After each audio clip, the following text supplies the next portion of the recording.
కాంగ్రెస్ ప్రభుత్వం వచ్చినప్పటి నుంచి చూస్తున్నాము, ప్రతి 2 months కి 3 months కి ఇలా గ్యాప్లు ఇచ్చుకుంటూ ఆ రిపేరింగ్లని ఈ రిపేరింగ్లని చెప్పుకుంటూ నీటి కొరత ఏర్పడి ఎన్నో రోజులుగా రాకపోతే మామూలు జనాలు, పేద జనాలు, వాళ్లకు బోరింగ్లు లేవు, మరి మంచినీటి దానిపైనే ఆధారపడి ఉన్నారు. వాళ్ళు ఏదో డబ్బాల నీళ్లు తెచ్చుకొని తాగే 10-20 రూపాయలు పెట్టి కొని తాగే స్తోమత కూడా లేని వాళ్ళు, మంచినీటి ఈ ట్యాప్ కనెక్షన్స్ మీదనే ఆధారపడి ఉన్న వాళ్ళు ఎంత అవస్థలు పడుతున్నారు నీళ్లు లేక. ఇన్ని రోజులు నీళ్లు రాకపోతే ఎలా?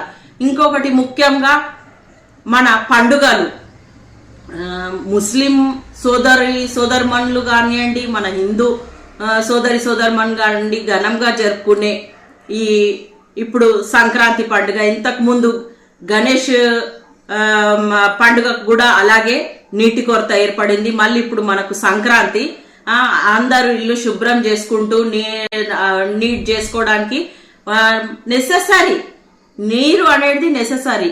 అలాంటిది ఇవి లేక ఎంత ఇబ్బందులు పడుతున్నారు. వాళ్ళు ఎక్కడి నుంచి తెచ్చుకోవాలి, ఎంతో దూరం వెళ్ళి తీసుకురావడము అనేది చాలా సమస్య. ఈ సమస్య పైన ఎందుకు ప్రభుత్వం అనేది చొరవ చూపించుకోదు?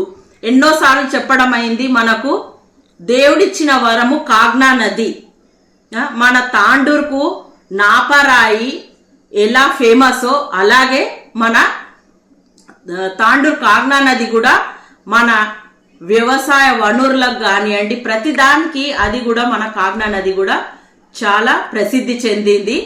అలాంటి కాగ్నా నదిని వదిలేసుకొని మనం ఎక్కడనో నుంచి నీళ్లను తెప్పించుకుంటూ మన నీళ్లను వేరొళ్లకు సప్లై చేసుకుంటూ మరి అది మన జన్మభూమి అయిన ఈ తాండూరులో ప్రజలు ఇబ్బంది